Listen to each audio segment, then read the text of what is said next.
പക്ഷെ നമ്മള് പറഞ്ഞൊക്കെ കുറച്ചുണ്ട് നമുക്ക് മനസ്സിലാവും. അതാണ് നേരത്തെ പറഞ്ഞത്. നേരത്തെ പറഞ്ഞ സിനിമ കണ്ട് ഇറങ്ങുമ്പോ ആ പ്രേക്ഷകൻ ചിലപ്പോൾ ഞാനായിരിക്കാം, അല്ല എന്റെ സുഹൃത്തായിരിക്കാം, നമ്മളൊക്കെ ഇത് പറഞ്ഞിട്ടുണ്ട്. ആ രീതിക്ക് റിലേറ്റ് ചെയ്യാൻ പറ്റും.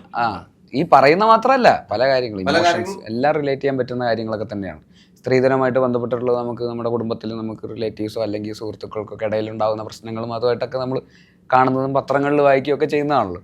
പക്ഷെ അതിന് വേണ്ടിയിട്ടുള്ള ഒരു സിനിമയല്ല, അത് പറയാൻ വേണ്ടിയിട്ടൊരു സിനിമ എന്നുള്ള രീതിയിൽ മാത്രമല്ല ഇതിനെ സമീപിച്ചിരിക്കുന്നത്. ഒരു കമേഴ്ഷ്യൽ എൻ്റർടൈനർ എന്നുള്ള രീതി തന്നെയാണ് ഈ സിനിമയെ ട്രീറ്റ് ചെയ്തിരിക്കുന്നതും പാക്കേജ് ചെയ്തിരിക്കുന്നതും. പാട്ടുകളൊക്കെ ആയിട്ട് വളരെ കമേഴ്ഷ്യലായിട്ട് ആദ്യം മുതൽ അവസാനം വരെ 2 മണിക്കൂർ നമ്മൾ മുൾമുനയിലിരിക്കുന്ന പോലത്തെ ഒരു സിനിമയായിട്ട് തന്നെയാണ്. പക്ഷെ കണ്ടിറങ്ങുമ്പോൾ നമ്മൾ ഇതൊക്കെയാണ് ഈ സിനിമ സംസാരിക്കുന്നത് നമുക്ക് ഒരു തിരിച്ചറിവ് ഉണ്ടാവും. പക്ഷെ അത് സംസാരിക്കാൻ വേണ്ടി സംസാരിക്കുന്നൊന്നുമില്ല, പ്രസംഗിക്കുന്നൊന്നുമില്ല.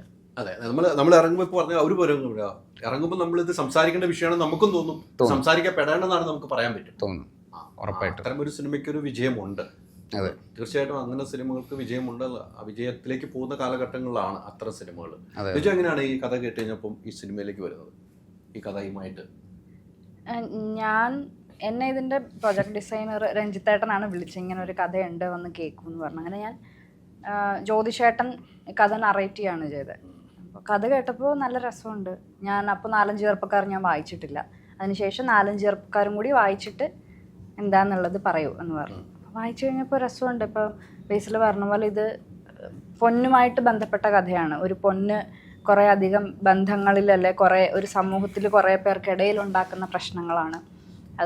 അതെങ്ങനെയൊക്കെ പോകുന്നു, അതിനകത്തുള്ള ഈ കഥയ്ക്കകത്തുള്ള ക്യാരക്ടേഴ്സിനെ എങ്ങനെയൊക്കെ ചേഞ്ച് ചെയ്യുന്നു, അവരുടെ പേഴ്സ്പെക്റ്റീവ്സ് എങ്ങനെയൊക്കെ മാറ്റുന്നു എന്നൊക്കെയുള്ള രീതിക്കുള്ള കഥയാണ്. അപ്പോൾ എല്ലാ ക്യാരക്ടേഴ്സിനും അതിൻ്റേതായ ലെയേഴ്സ് ഉണ്ട്. അതുകൊണ്ട് എനിക്ക് ഇഷ്ടപ്പെട്ടു. സ്റ്റെഫി എന്ന് പറയുന്ന ക്യാരക്ടർ ആയാലും അല്ല പൊന്മാൻ്റെ കഥയായാലും ഇഷ്ടപ്പെട്ടു. ബേസിലുമായിട്ട് ആദ്യമാണോ?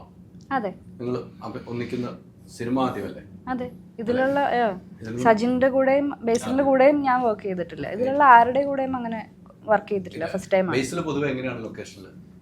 ആ ക്യാരക്ടർ ഇപ്പം ഞങ്ങളുടെ കോമ്പിനേഷൻ സീൻസ് എല്ലാം കുറച്ച് പടമേ ഇത് നമ്മുടെ ക്യാരക്ടേഴ്സ് എല്ലാം കുറച്ച് സീരിയസ് ആയിട്ടുള്ള ക്യാരക്ടേഴ്സ്. കുറച്ച് മുന്നേ പറഞ്ഞോളൂ, ഇതിൽ അങ്ങനെ കോമഡിക്ക് വേണ്ടിയിട്ട് കോമഡി അങ്ങനെ ഒന്നുമില്ല. ഫൺ എലമെന്റ്സ് എവിടെയെങ്കിലുമൊക്കെ ഉണ്ടാവുന്നേ ഉള്ളൂ. അപ്പോൾ ആ ഒരു ക്യാരക്ടർ എങ്ങനെയാണോ അതുപോലൊക്കെ തന്നെയായിരുന്നു സെറ്റിലും. ഒന്നും ഉണ്ടായിട്ടേ ഇല്ല. ഞങ്ങളുള്ള കോമ്പിനേഷൻസും വളരെ കുറവായിരുന്നു ആക്ച്വലി. 3-4 ദിവസമൊക്കെ ഉണ്ടായിരുന്നുള്ളൂ. കൂടുതലും അജേഷ് ഒറ്റയ്ക്കായിരുന്നു ആക്ച്വലി സിനിമയിൽ. പിന്നെ അളിയനുമായിട്ട് കുറച്ച് സീനുകളുണ്ടായിരുന്നു. സൂപ്പർ ഹിറ്റ് സിനിമയിൽ നിന്നാണ് അടുത്ത സൂപ്പർ ഹിറ്റ് തരാൻ വേണ്ടി വരുന്നതാണ്. നിങ്ങളൊക്കെ വെച്ചാ സൂപ്പർ ഹിറ്റ് ആണെന്ന് ഇപ്പൊ പൊതുവെ പറയാൻ.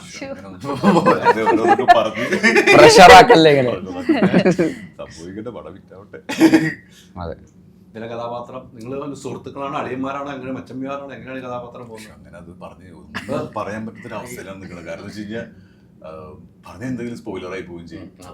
ജ്യോതിഷനാണ് എന്നെ മാറ്റി നിർത്തിയിട്ട് നാട്ടിലിരിക്കുകയും ചെയ്യും. സത്യം. പക്ഷെ ഒരു സീരിയസ് ക്യാരക്ടറാണ്. ഞാൻ മുൻപ് ചെയ്ത ആവേശം കഴിഞ്ഞതിന് ശേഷമാണ് ഇത് കമ്മിറ്റ് ചെയ്യണം. അപ്പോൾ റിലീസ് ഒന്നും ആയിട്ടില്ല.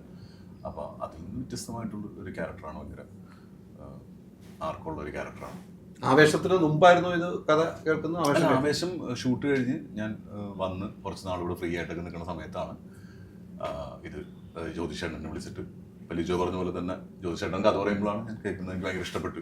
അപ്പോഴാണ് 4 ചെറുപ്പക്കാരെന്നുള്ള നോവലിൻ്റെ അടുത്ത് വായിക്കാൻ പറയുന്നത്. ഞാൻ വായിച്ചതോടുകൂടി ഓക്കെ. പിന്നെ ബേസിലായിട്ട് 2ാമത് കൊളാബ് ചെയ്യുന്നു. ജാനമല്ലായിരുന്നു ഞങ്ങൾ ഒരുമിച്ച്.